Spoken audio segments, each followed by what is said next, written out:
inklusivisme. Nah, ini maksudnya.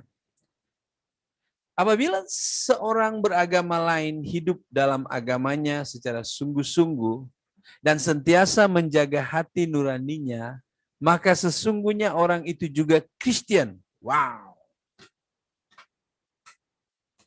Woo. Sekali lagi saya baca ya.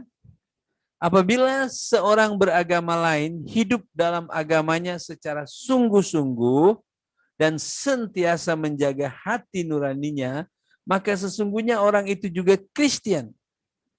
Tapi ia adalah Kristen anonim atau Kristen tanpa nama. Karena kesungguhan seperti itu hanya dimungkinkan oleh anugerah Allah dalam Kristus. Wow. Setuju? Tak setuju. Oke, tapi agak susah ya kalau kita lihat, kalau tak jaga-jaga pandangan mereka, bukan? Ini lebih sulit daripada pluralisme. Ini masih ini akan mudah menjebak. Ini akan mudah menjerat orang Kristen sebab dia berkata semua orang yang sungguh-sungguh pada agama mereka adalah juga orang Kristen. Oh ya. Bagus. Saudara, sebenarnya mengapa muncul pluralisme dan inklusivisme ini? Mereka sadar oleh karena perbezaan-perbezaan agama inilah terjadi peperangan. Terjadi kerusuhan satu di sana yang lain. Maka mereka mau menyatukan agama-agama ini. Tapi saudara, kebenaran tidak bisa dikorbankan demi satu kerukunan. Ayo kita tak perlu gunakan kebenaran. Mari kita damai-damai sahaja. Saudara, kedamaian tanpa kebenaran itu kedamaian yang semu, sementara dan palsu. Jadi kita tidak bisa mengorbankan, kita tidak bisa mengetepikan kebenaran hanya untuk mendapatkan keamanan, keselesaan. Tidak bisa. Dan ini usaha-usaha banyak dari pakar-pakar Kristen juga untuk memasukkan inklusivisme. Supaya apa? Supaya kita diam. Tak apalah kacau agama lain.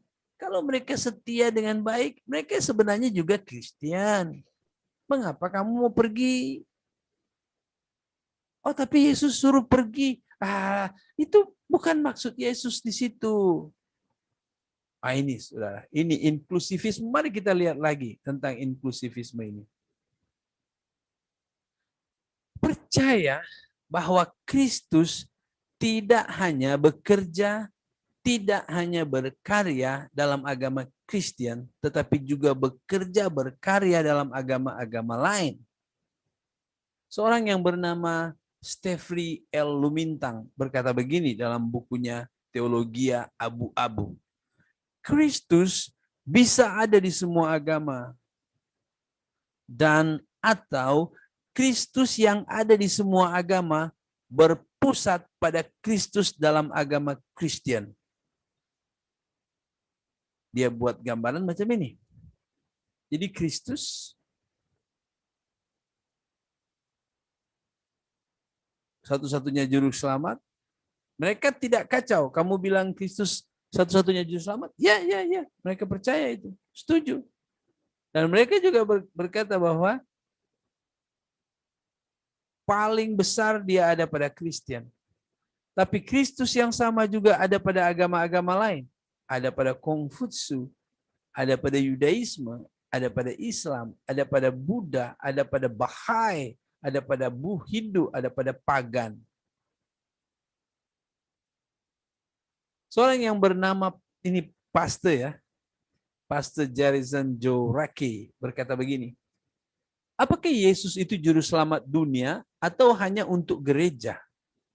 Kalau Yesus adalah juru selamat dunia, maka tidak satu manusia pun yang bisa mengurung Yesus dalam gereja tertentu atau dalam pandangan teologi tertentu. Jika ada yang memaksa, maka hal itu sangat naif atau sangat kasar, sangat tak masuk akal. Sebab Yesus adalah Tuhan yang tak boleh dikurung oleh teologi ataupun gereja tertentu. Apalagi oleh para pendosa seperti kita yang sok suci. Katanya begitu. Jadi inklusivisme ini kalau kita perhatikan baik-baik, lalu kita lebih mendalami dan ingin tahu, kita bisa bertanya begini. Bagaimana Kristus menyelamatkan orang-orang di agama-agama itu? Dalam wujud bagaimana Kristus hadir di agama-agama itu? Nah, kita berikan dua soalan ini. Mari kita lihat bagaimana Kristus menyelamatkan orang-orang di agama itu. Tokoh salah satu watak daripada inklusivisme yang bernama Paul Knitter dalam bukunya Pengantar Teologi Agama-Agama menjelaskan bahwa Allah memberikan rahmat melalui Kristus di dalam agama-agama lain. Dalam kepercayaan dan ritual agama lain tersebut. Seorang lagi namanya Victor I. Tanja dalam bukunya Spiritual Pluralitas dan Pembangunan di Indonesia, dia berkata, dalam setiap nama yang berbeza-beza dalam berbagai agama, Kristus itu hadir dan menyelamatkan menurut pandangan masing-masing agama. Maksudnya adalah Kristus menyelamatkan seorang Islam melalui ritual-ritual Islam. Kristus menyelamatkan seorang Buddha melalui ritual-ritual Buddha. Kristus menyelamatkan seorang Hindu melalui ritual-ritual Hindu. Kristus menyelamatkan pagan melalui ritual-ritual pagan. Sebenarnya yang menyelamatkan adalah Kristus sendiri. Tapi dia menggunakan ritual-ritual mereka. Ini pertanyaan kita, bagaimana Kristus menyelamatkan orang-orang di agama-agama itu. Bagaimana teman-teman melihat ini? Setuju? Tidak. Tidak. Tidak. Tapi tadi saya dengar dari Pastor Anggin, dengan Al-Quran mereka bisa dibimbing kepada Kristus. Kristus berbicara melalui kitab suci mereka. Berarti ada dua kitab suci kita dan kitab suci Al-Quran juga. Begitu ya, Pastor Anggin? Bukan. Maksud saya, Pastor, kalau saya mendengar kesaksian mereka, di saat mereka mengkaji kebenaran, maksud saya di saat mereka membaca Al-Quran, di situ mereka kan seperti yang ada juga kemarin kita belajarkan, seperti mereka mengatakan bahwa Isa Al-Masih adalah juru selamat. Kadang-kadang ada kesaksian dari pihak mereka. Mereka tahu dari mana? Dari Alkitab atau Al-Quran? Setelah mereka membandingkan kebenaran dari Al-Quran dan mereka mengkaji Alkitab. Jadi, maksud saya tahu itu mendengar kesaksian dari mereka yang telah terima Yesus sebagai juru selamat gitu. Tapi tentang mengatakan bahwa Yesus adalah satu-satu kebenaran, sebelum seperti yang Pastor bacakan tadi di mana tuh di Kisah Para Rasul. Iya. Pegangan saya sebelum ini adalah di Yohanes, bahwa Yesus adalah jalan, kebenaran dan hidup. Nah, itu adalah pegangan saya, tidak ada jalan lain. Ya, itu lain soal ya, tapi ini adalah mengenai bahwa Yesus ada di dalam setiap agama-agama. Jadi Yesus bukan hanya ada pada Kristen, tapi Yesus juga ada pada agama Islam juga. Sehingga agama Islam bisa bertemu dengan Kristus di sana. Jadi mereka dengan membaca Al-Quran tertuntun dapat berjumpa Yesus. Iya. Saya dengar kesaksian dari mereka begitulah pastor, ada yang dituntun. Jadi percaya ya, menemukan kebenaran. percaya kesaksian mereka ya. Tapi mereka harus ialah dengan mengkaji itu mereka dituntun kepada Kristus, mereka harus mengaku Yesus adalah satu-satunya juru selamat mereka begitu. Mana-manapun agama, seandainya contohnya lah seandainya sebab saya tidak tahu dengan agama Buddha, Hindu, seandainya kan, saya rasa setiap manusia lah yang dituntun oleh Tuhan menemukan kebenaran harus mengaku Yesus adalah satu-satu.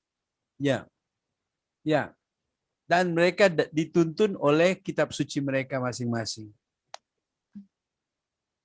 Begitu ya? Bagaimana yang lain, Pastor? Maksud saya yang Buddhis, yang itu. Kalau Islam mungkin kita...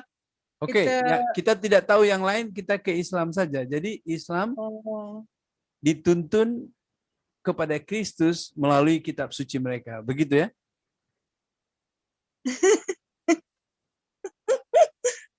Kalau seperti itu, kita percaya inklusivisme. Di mana ada kebenaran dalam setiap agama. Jadi tidak perlu kita pergi memberitakan Injil karena mereka ada Al-Quran yang akan menuntun mereka kepada Isa Al-Masih. Sama. Berarti kita mempercayai bahwa Kristus ada di setiap agama. Setuju? Wow, makin dalam ini, Pastor.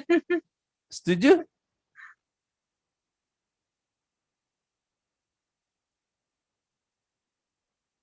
Tak tahu lah saya. Ingin tahu ini.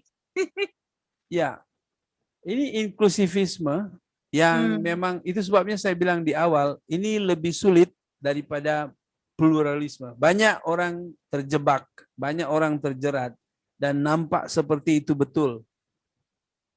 Padahal tidak betul. Tidak betul. Dan kadang-kadang penginjilan kepada orang M keliru karena apa? Karena mereka seolah-olah mengangkat kebenaran dari kitab suci mereka. Kitab suci kamu mengatakan ini, jadi betul ini, jadi betul. Jadi mereka sudah melakukan satu pertolongan untuk mengokohkan mereka bahwa kitab suci mereka betul. Padahal, tidak. Kalau kita sudah meyakini satu ayat dari kitab suci itu betul, maka kita jangan juga meragukan ayat-ayat mereka yang lain. Ayat mereka yang mengatakan dia tidak mati, dia digantikan. Apa? Tidak bisa. Jadi itu masalahnya ketika kita berpandangan inklusivisme, di mana kita mempercayai bahwa ada kebenaran pada mereka. Itu masalahnya. Kecuali kalau kita mau menggunakan itu sebagai jembatan untuk menarik mereka melihat tentang Isa yang benar itu ada pada apa yang kami percayai di dalam kitab suci. Ini yang betul begini, begini, begini. Nah itu harus kita jaga sedikit dalam cara kita mengkomunikasikan kebenaran kepada orang yang beragama M ini. Jangan sampai kita keliru dalam hal itu. Karena jangan sampai Yesus yang lain yang mereka percayai, tapi kita sudah seronok.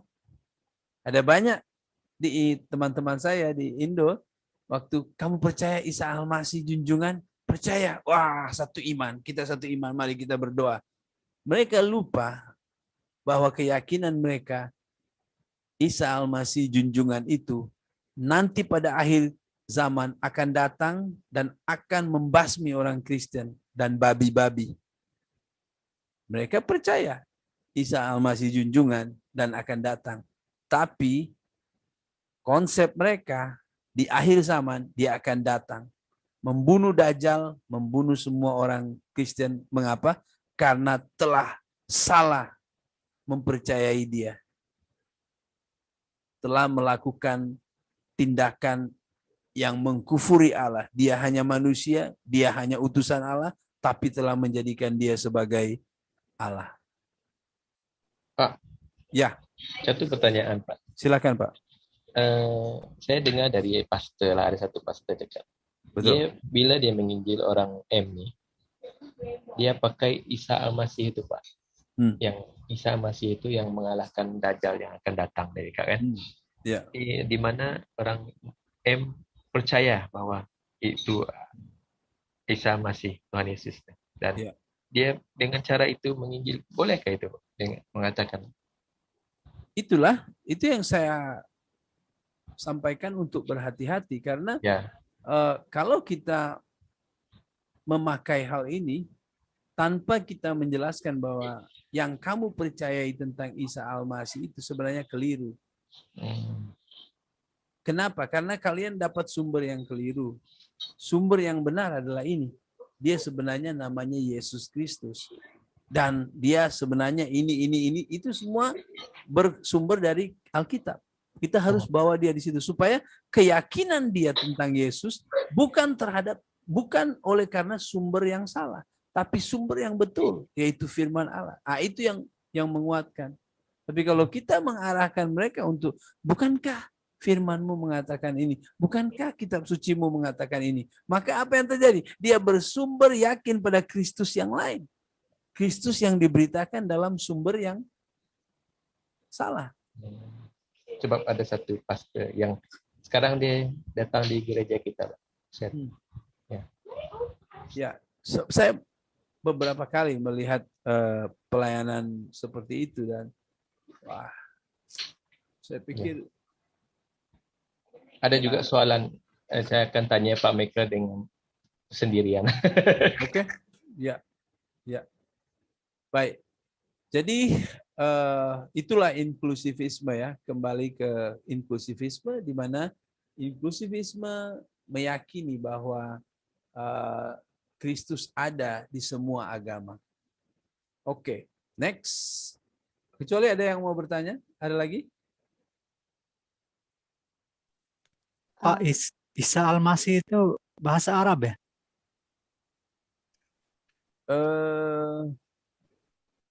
Ya.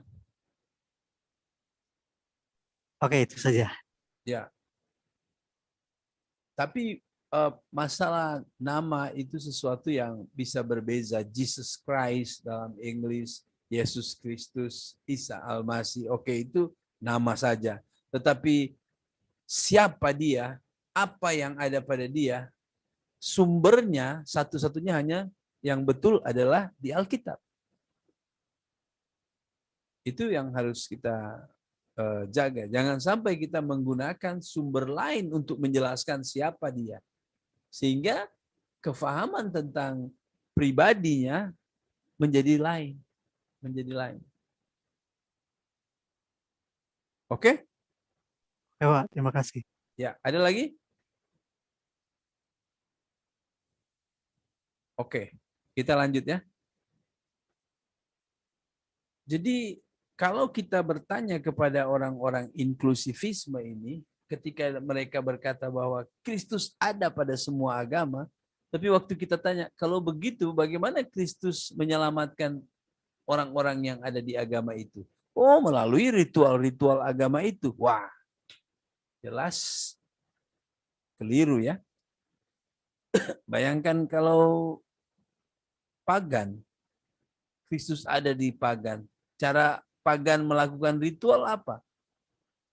Mengundang roh-roh jahat, bersembayang di batu, bersembayang di ini. Wah, itu pun sudah salah. Lihat Buddhis, lihat Hindu, lihat Islam. Nah, ritual-ritual itu apakah itu sesuai dengan ajaran Kristus? Tidak.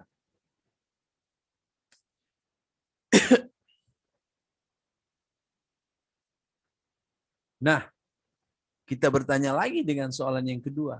dalam wujud bagaimana Yesus hadir di agama-agama itu. Kalau di agama Kristen, Yesus wujud menjadi bayi dan menjadi dewasa, dan dia adalah Yesus dari Nazaret itu. Itu wujudnya. Tapi bagaimana dengan agama-agama lain? Yesus wujud bagaimana? Kalau ditanya, apakah orang-orang beragama lain itu mengenal Yesus Kristus seperti yang disembah dan dipercayai orang Kristen? Jawaban mereka adalah tidak. Jadi mereka yakin bahwa Yesus ada di agama-agama yang lain. Tapi waktu kita tanya, Yesus wujud macam seperti apa di agama-agama itu? Apakah seperti perwujudannya di agama Kristen? Mereka bilang tidak. Bahkan bagi mereka orang-orang beragama lain itu boleh diselamatkan tanpa pernah mendengar tentang Yesus. Wah.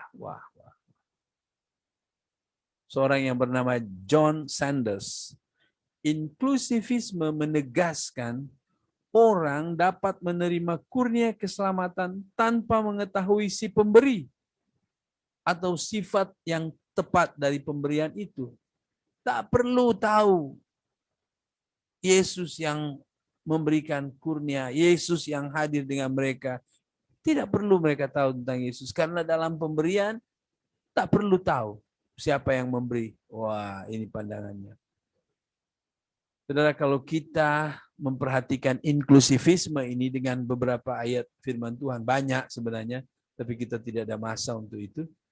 Misalnya Yohanes 3:16, ayat yang begitu favorit. Karena begitu besar kasih Allah akan dunia ini, sehingga ia telah mengurniakan anaknya yang tunggal, supaya setiap orang yang percaya kepadanya tidak binasa, melainkan beroleh hidup yang kekal. Berarti bagi mereka yang tidak percaya kepadanya, jelas mereka akan binasa. Mereka tidak akan beroleh hidup sejati dan kekal. Bagaimana orang berkata tak kenal Yesus tapi pasti selamat? Tidak bisa begitu.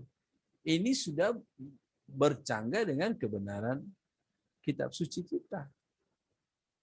Yohanes 3:18. Barang siapa percaya kepadanya, ia tidak akan dihukum. Barang siapa tidak percaya, ia telah berada di bawah hukuman. Sebab ia tidak percaya dalam nama anak tunggal Allah. Jelas, yang tidak percaya anak tunggal Allah, yang tidak percaya kepada Yesus, mereka tetap berada di bawah penghukuman. Mereka tetap berada di bawah penghukuman. Dia tidak bisa berkata bahwa, oh, Yesus pasti ada di sana. Biar mereka tidak kenal Yesus, pasti mereka sudah mendapatkan keselamatan dari Yesus. Karena Yesus ada di sana. Tidak, harus mereka kenal Yesus. Dan mereka harus meletakkan iman, percaya kepada Yesus. Tanpa itu tidak bisa. Galatia 4 ayat 4-5, khususnya ayat 4-5, ayat 4 berkata, tetapi setelah genap waktunya, maka Allah mengutus anaknya yang lahir dari seorang perempuan. Bagaimana keyakinan daripada agama Hindu misalnya? Mereka tidak percaya seorang manusia yang lahir dari perempuan. Mereka percaya banyak sekali dewa-dewa semua. Maka kalau tidak percaya yang diutus Allah, dan ayat 5 berkata, ia diutus untuk menebus mereka yang takluk kepada hukum Taurat, supaya kita diterima menjadi anak. Yang tidak percaya bahwa Yesus sebagai satu-satunya yang diutus untuk menebus, tidak bisa. Jadi saudara, di sini kita akhirnya memberi satu kesimpulan, bahwa sesungguhnya teori inklusivisme ini adalah teori yang konyol, teori yang tidak masuk akal, dan jelas tidak sesuai dengan ajaran agama. Tidak sesuai dengan ajaran Alkitab. Kalau benar ada Kristus dalam pelbagai agama, maka jelas itu Kristus yang palsu. Yang palsu. Oke, jadi itulah satu penjelasan tentang apa itu pluralisme. Percaya agama-agama semua itu ada kebenaran. Saling terima. Jangan menganggap kamu yang mutlak benar. Semua ada. Itu pluralisme. Wah, orang yang pluralisme disenangi. Disenangi. Tapi eksklusivisme berbeza. Tidak. Tidak. Memang eksklusivisme yang kekristenan pegang tidak sama dengan eksklusivisme yang agama lain pegang. Ada orang yang punya agama adalah kami yang benar, yang tidak sesuai dengan kami binasakan. Nah, itu eksklusivisme yang berbahaya. Semua yang tidak sesuai dengan saya tidak layak hidup di dunia ini. Nah, itu bahaya. Kekristenan bukan eksklusivisme seperti itu. Kekristenan eksklusivisme percaya kekristenan yang benar, tetapi akan menghargai, akan tetap mengasihi orang yang tidak sama dengan pandangan kekristenan. Tapi kekristenan tidak akan diam. Kekristenan akan memberitakan. Kekristenan akan bertanggung jawab ketika ditanya tentang imannya. Kekristenan akan agresif untuk memberitakan Injil, kebenaran. Karena diberi tugas oleh Yesus. Tapi Yesus memberi tugas untuk jangan memaksakan. Ya, dan bagaimana siap untuk menerima perbezaan itu. Tidak ada kebencian. Bahkan kekristenan diperintahkan untuk mengasihi musuh, mendoakan kepada musuh. Jadi kalau saya datang kepada Blossom untuk memberitakan Injil, itu tanggung jawab saya kepada Tuhan. Kalau Blossom tidak mau percaya, saya tidak akan benci Blossom. Tapi agama lain eksklusif, kami yang benar, pergi ke Blossom. Blossom percaya kami punya agama. Tidak. Bunuh. Nah, itu bukan eksklusivisme yang kekristenan pegang. Kekristenan walaupun eksklusivisme tetap dapat toleransi. Tetap bertoleransi. Amin. Amin. Amen. Kemudian bahaya yang kedua. Bahaya pluralisme dan bahaya inklusivisme. Inklusivisme nampaknya seperti ular yang licin. Seolah-olah, wah betul Yesus satu-satu. You bilang Yesus satu-satunya. Yes, amin, yes. Mereka percaya itu. Tapi tidak perlu kacau yang lain. Sebab ada Yesus di sana. Yesus sendiri yang sedang bekerja bagi mereka melalui ritual-ritual mereka. Kitab suci mereka, activity-activity mereka. Dan mereka boleh berjumpa. Sesiapa yang setia pada agama mereka, mereka sebenarnya sedang menyembah kepada Kristus. Mereka adalah orang-orang yang Kristen anonim. Anonim berarti tak ada nama. Wah. Ya. Ani. Saya ada pertanyaan. Oke. Apa nih yang orang paham macam semua agama sama, tapi pada masa yang sama dia juga percaya bahwa putus. Ini, halo. Jadi dia percaya semua agama sama, pada saat yang sama apa?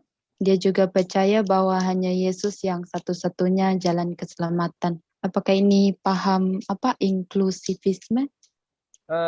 Tidak bisa. Itu berbeza. Kalau dia percaya semua agama sama, itu pluralisme.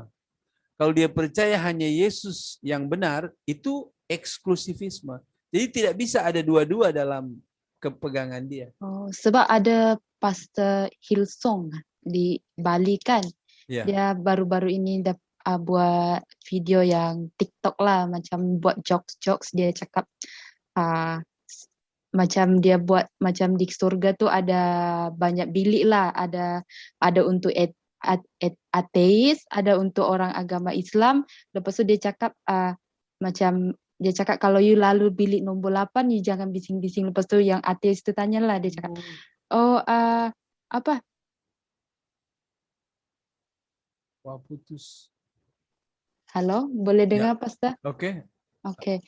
Dia cakap dia buat jokes lah di Instagram dia, dan dia buat video, dan dia macam buat di surga tu ada banyak bilik lah, macam untuk agama ni bilik lain untuk agama ni. So yang Christian tu bilik nombor 8 lah. So bila ada orang datang dia tanya you agama apa, dia cakap Islam. Oh okay, you bilik ini sekian, bilik sekian. Lepas tu ateis dia cakap kalau macam dia bagi tahu semua yang agama lain, dia cakap kalau you lalu bilik nombor 8 you jangan bising-bising sebab di sana ada orang Kristian, dia orang ingat dia orang je yang ada dekat syurga.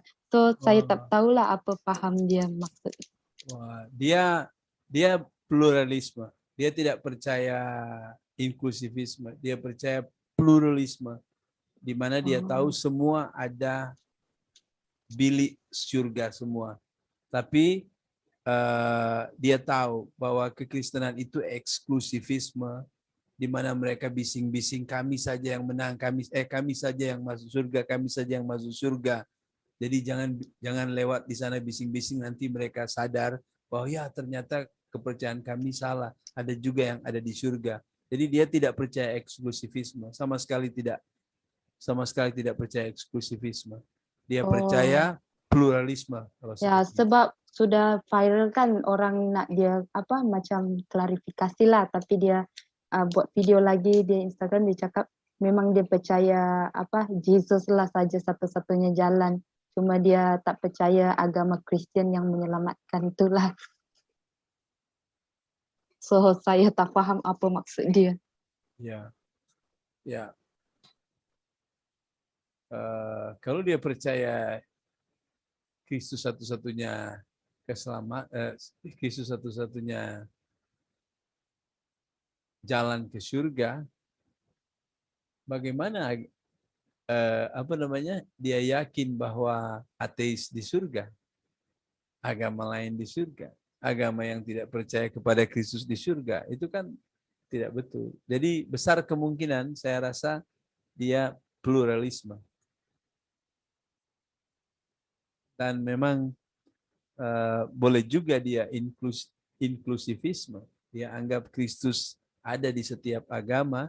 Oleh sebab itu dia yakin Kristus satu-satunya. Ingat, inklusivisme tidak menolak kebenaran Kristus satu-satunya jalan ke surga. Tapi mereka percaya semua agama ada Kristus di situ. Sehingga Kristus bisa menyelamatkan mereka. Itu inklusivisme. Kristus ada, including. Kristus ada di dalam semua agama. Jadi mungkin ketika ketahuan dia pluralisme, dia mulai sedikit berusaha menyamar supaya tidak terlalu dia masuk ke inklusivisme. Karena inklusivisme dapat menenangkan agama Kristen yang imannya masih lemah. Karena apa? Yesus juru selamat, Yesus satu-satunya juru selamat. Oke, semua seronok lah, oke. Padahal mereka tidak tahu, dia juga yakin bahwa ada inklusivisme di sana. Seperti itu. Boleh, Ani? Wah, bagus. Boleh, Pastor. Terima kasih. Ya. Ada lagi?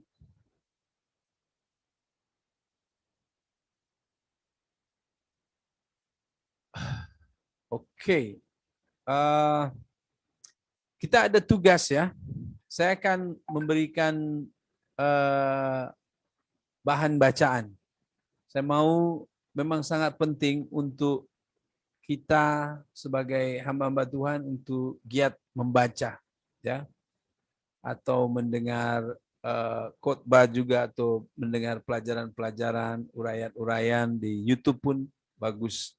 Tapi saya ada beberapa materi itu bagus sekali, jadi saya ingin membagi kepada kalian, tapi nanti esok.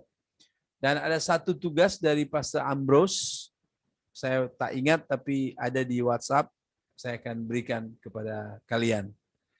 Itu untuk memenuhi persyaratan lulus untuk modul ini. Modul apa namanya ini? Perbandingan atau agama-agama dunia ya. Biasanya kita sebut perbandingan agama. Oke. Kita sampai di sini dulu. Oke. Oke ya. Oke, ya Pak. Oke ya. Pak Amin tak ada soalan ini. Oke Kak? Saya bukan tak ada soalan. Saya pun baru dengar benda macam ini. Ya, apa nama tuh? Ya, memang saya tidak percaya lah yang agama lain tuh ada Yesus. Mungkin kalau plantas serupa pun tak ada sampai 10 Yesus. Ya, tapi memang ya apa nama tuh? Kebenarannya memang kembali kepada kitab suci kita lah, itu saja yang saya paham lah. Ya, walaupun mereka percaya, ya mereka kata mereka benar, tapi kita kita kembali kepada kitab suci kita lah. Kita tidak mau macam apa nih seperti yang kita pelajari hari ini lah, yang mengatakan kita nih macam egois macam itulah. Ya, tapi ya kita harus belajar untuk mendekati mereka juga lah, untuk dalam kasih Tuhan seperti itu. Ya, jadi tuduhan kita egois itu tuduhan yang tidak beralasan. Ya. Itu tidak begitu. Ya kan? Tidak. Dan ya kita harus berjaga-jaga dengan hal ini karena jelas kalau pluralisme dipegang, dianut oleh jemaat kita, maka pasti semangat memberitakan Injil akan kendor. Begitu juga dengan eksklusifisme, itu memang menggunting minat jemaat untuk memberitakan Injil. Mengapa you mau pergi ke sana? Ada Yesus di sana, Pak. Iya kan? Ini semua bahaya sekali. Ini semua adalah racun yang diberikan iblis khas untuk kekristenan. Kenapa, Mas? Saya ada soalan. Oke, sebentar Pastor Faiza. Ya. Saya selesaikan ini. Dan ini bahaya sekali. Sebab apa? Sebab sudah merebak juga dalam seminari teologi. Sehingga telah menghasilkan banyak pastor-pastor juga yang punya pandangan. Yang saya kutip itu beberapa contoh. Dan itu dari pastor-pastor. Bahkan lecture. Jadi harus kita berjaga-jaga. Oke, Faisal, Pastor Faisal, silakan. Soalan saya mau tahu agama Bahai itu agama apa ya? Itu saja. Oh, ya, kita tidak belajar tentang itu ya. Mungkin bisa search di Google Bahai, agama Bahai, dan kamu bisa dapat informasi di sana. Itu kalau kita mau belajar agama Bahai, mungkin 2 hari lagi ini, Pak. Advent itu pun tak habis. Memang ada di seluruh dunia ataupun hanya di tempat-tempat? Tak pastilah, saya tak pasti. Mungkin tak semua tempat lah. Kalau di tempat kami tak ada lah agama Bahai. Halo, Wilson, ada sesuatu? Tidak ada. Oh, oke. Siapa lagi? Pastor Faisa itu saja tanya Bahai itu. Coba kamu di Google dan tulis agama Bahai, mungkin ada informasi tentang itu. Ya. Pastor Anggin tak ada? Saya pernah dengar agama Bahai ini. Ya. Saya pun pernah dengar.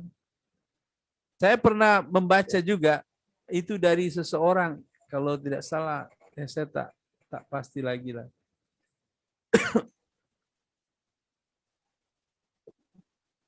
Pastor Anggin ada sesuatu? Oke, tapi tidak tahu.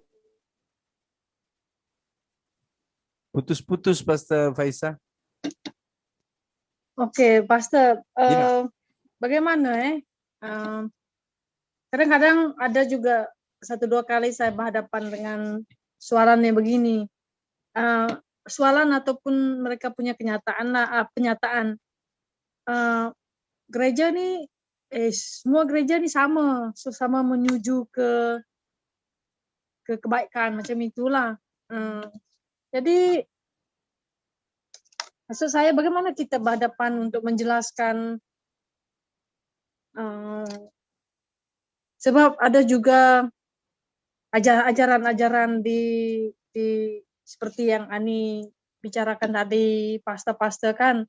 Jadi bagaimana untuk menjelaskan kepada jemaat ataupun orang yang bertanya bahwa gereja itu adalah sama.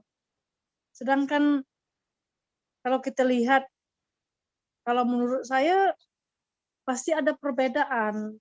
Perbedaan di situ adalah kebenaran, bagaimana kita menerapkan kebenaran firman Tuhan gitu. Bagaimana Pak kita berhadapan dengan orang begitu? Ya, jangan kita setuju kalau mereka berkata semua gereja sama. No, tidak. Saya akan lihat. Sebab ada banyak gereja yang bukan Injili. Tapi saya percaya tidak hanya satu macam gereja yang Injili. Saya bisa sebut kalau gereja ini saya kenal gereja Injili. Tapi yang ini jelas tidak. Kita harus jelaskan begitu. Jangan kita berkata ya semua sama. Tidak. Nah itu dari segi antara gereja. Dalam antara gereja juga kita sudah tahu ada gereja palsu dan tidak. Tapi kita juga harus percaya bahwa tidak semua gereja salah. Gereja saya yang betul, tidak bisa begitu. Adalah sesat kalau ada orang yang berkata gereja saya satu-satunya gereja yang benar. Itu langsung tanda bahwa itu sesat. Karena tidak. Tapi kita juga harus berkata bahwa gereja kita lebih Injili daripada gereja sana. Kita harus fair. Mengapa kita lebih Injili? Oh, karena seperti ini. Kita buktikan. Misalnya, gereja sana, kalau perjamuan kudus, hanya anggur. Hanya roti. Kami roti dan anggur. Oh, gereja sana tidak membaptiskan. Kami ada membaptiskan. Oh, gereja sana, kepimpinan mereka begini. Kita menerapkan kepimpinan begini. Kita ada. Mengapa kita mengatakan kita lebih dekat dengan kebenaran yang nyata dalam Alkitab? Kita siap buat begitu. Tapi kita juga harus fair. Wah, ya kita menghormati gereja sana. Mereka lebih dekat daripada kita. Kita boleh begitu. Tapi kita juga harus tahu bahwa ada gereja yang tidak Injili. Gereja sana tidak pernah belajar Alkitab. Menyanyi terus, yang malah menyanyi terus. Kita tidak seperti itu. Gereja sana percaya bahwa Yesus bukan Allah yang setara dengan Bapa dan Roh Kudus. Kita tidak begitu. Nah, jadi harus menjelaskan kepada jemaat bahwa lihat doktrin-doktrin kita. Pak, bagaimana mereka mau lihat doktrin-doktrin mereka kalau kita tidak ajarkan doktrin-doktrin kita? Jadi harus ajarkan ini doktrin-doktrin kita. Sehingga mereka tahu, pastor, saya pernah dijemput pergi ke gereja sana. Apa yang jadi? Wih, mereka begini, pastor, begini. Oh, bagaimana? Sama dengan ajaran Alkitab yang kita selama ini pelajari? Tidak. Oke. Tidak. Tapi perbezaannya apa? Oh, perbezaannya hanya activity. Tapi kalau kita lihat perbezaannya doktrin, jaga-jaga, jangan ke sana lagi. Jangan. Harus bilang jangan. Nah, akhirnya kita juga harus jelaskan. Itu dalam kekristenan kita sudah lihat perbezaan. Oh, Yehova bilang mereka dari Kristen. Tidak. Itu gereja sesat. Nah, di dalam kekristenan pun ada yang harus kita perhatikan, ada yang sama, ada yang cukup jauh perbezaan, ada yang memang sesat. Bagaimana dengan agama-agama yang lain? Pasti memang beza. Yudaisme, Yahudi, Mereka oke, perjanjian lama mereka oke. Tapi perjanjian baru mereka sama sekali tidak terima. Mereka mengajarkan keselamatan dengan berbuat ketaatan pada Taurat. Kita dengan jelas mengatakan tidak ada keselamatan pada ketaatan pada Taurat. Jadi memang berbeza. Mereka mengutuk Yesus. Mengapa Yesus manusia mau mengaku dirinya jadi Allah? Mengapa mau menyembah manusia? Menyembah manusia adalah tindakan yang dilarang Allah. Kita berkata dia bukan manusia, dia Allah yang jadi manusia. Bukan manusia yang mau dijadikan Allah, bukan. Nah, itu harus kita jelaskan itu. Oke? Oke, Pastor. Oke, kita dengar Pastor Jovit. Ada sesuatu Pastor Jovit? Silakan. Mungkin terakhir ya Pastor Jovit. Wah, oke. Jadi.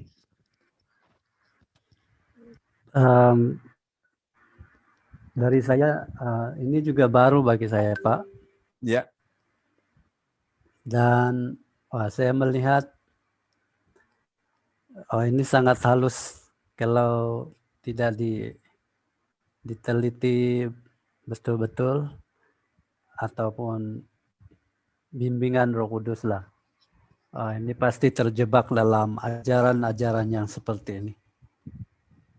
Jadi ya, ini satu input yang sangat baik lah untuk saya.